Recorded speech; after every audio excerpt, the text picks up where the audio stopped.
I woke up that morning and didn't get out of bed. Not because I was tired, not because I was sick. I just lay there, staring at the ceiling, waiting for a reason to move that never came. I'm Daniel. I turned 75 this year, and that morning was about 3 weeks after I retired. Margaret had already gotten up. I could hear her in the kitchen, the quiet rhythm of cups and running water, the kind of ordinary sound that used to mean I was already late for something. But that day, there was no clock pushing me, no meeting waiting, no consequence for staying exactly where I was. And that was the problem. I had always thought the first few weeks of retirement would feel like a long exhale, that everything in me would loosen, that I would wake up slower, move more easily, and finally enjoy the space I had spent 41 years earning. That was the picture I carried around in my head for years, a calm, well-deserved kind of freedom. But lying there that morning, I felt something closer to hesitation. Not fear exactly, just a question I didn't know how to answer. What am I getting up for? I stayed there longer than I want to admit.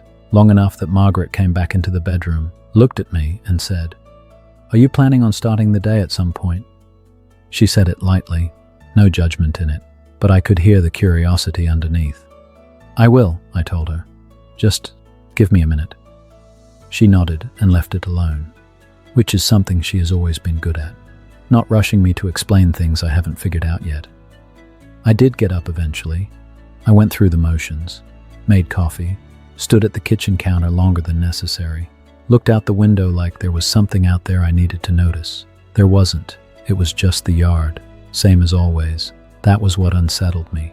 Nothing had changed, and yet everything had. For 41 years, my mornings had direction built into them. I didn't have to think about who I was or what I was supposed to do. It was already decided. I was an engineer. I solved problems. People expected me to show up and know what I was doing. There is a quiet confidence that comes from that, from being necessary in a very specific way. And then, without any real transition, that version of me stopped being required. Not gradually, not gently, just finished. I don't think I understood how much of myself was tied to that until it was gone. That morning wasn't dramatic. Nothing bad happened. I didn't panic. I didn't feel overwhelmed. If anything, it was the opposite. It was flat, empty in a way that was hard to describe because there was no obvious reason for it. My life was fine. Margaret was there. The house was the same. My health was good. By every practical measure, things were exactly as they should be. And still, I stood there with my coffee, feeling like I had missed a step somewhere. Over the next few days, I tried to correct it. That's the instinct you build after a lifetime of work. If something feels off, you adjust, you fix, you optimize. So I gave myself things to do. I went out into the garden. I had talked about that garden for years, like it was waiting for me to finally show up. I started clearing things, trimming, putting some kind of order back into it. I read more. I took longer walks than I used to. I even made a list one afternoon, just to see it all written down. Things I could do now that I had the time. And all of it was fine. That's the word I keep coming back to. Fine. But none of it answered the question that had followed me out of bed that morning. Margaret saw it before I said anything. One evening we were sitting at the table after dinner, and she looked at me for a moment longer than usual.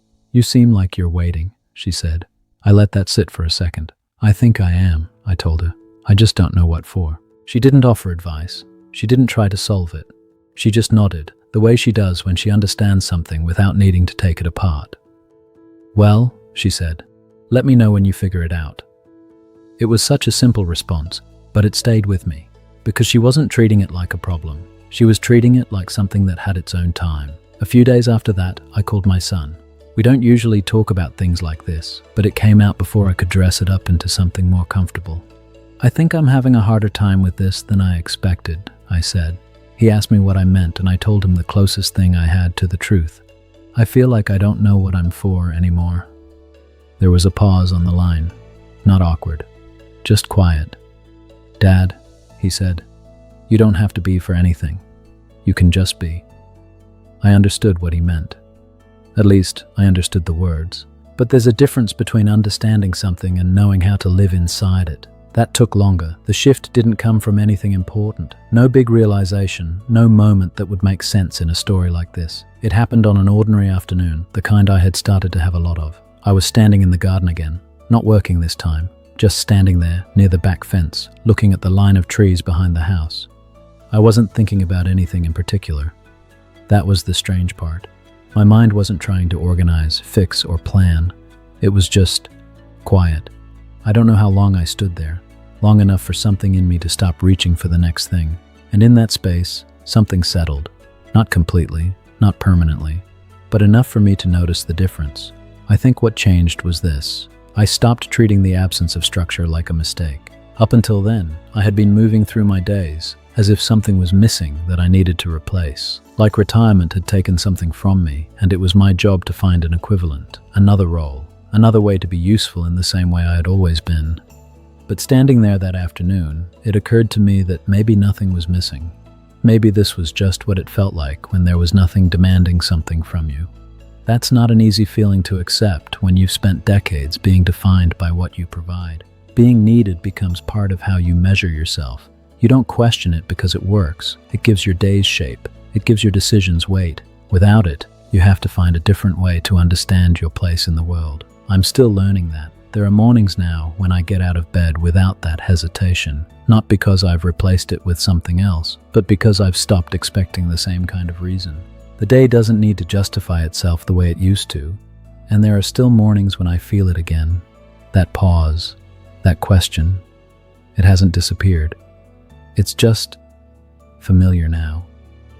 Margaret and I talk more than we used to, not in some grand, meaningful way, just more often, slower conversations, less rushed. I notice things I never paid attention to before, the way the light shifts across the kitchen in the late morning, the sounds the house makes when everything else is still. None of that would have meant much to me before. Now it does. I don't think I was wrong to spend those 41 years the way I did. I built something. I showed up. I was dependable. There's value in that, and I wouldn't trade it away. But I also didn't understand that one day all of that would stop, and I would be left with a version of myself that didn't have a role to play.